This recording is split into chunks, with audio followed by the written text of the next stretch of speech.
కేరింతలు లెక్క చేయకు, పళ్ళున్న చెట్టుకు అలవాటేగా.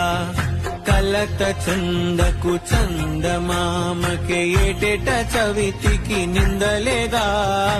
ఓటమన్నది గురువు కదరా, ఓర్పుతో నువ్వు గెలవవా.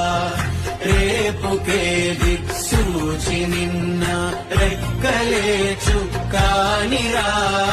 నీరు నేల ఆకాశం నీపై చూపెను పాసం. దారే తప్పిన పాదాలు గాడిన పడితే సంతోషం. తరతరాల చెమట చుక్కలు లాల పోసెను భూమికే. బాధ్యతగా కొనసాగిన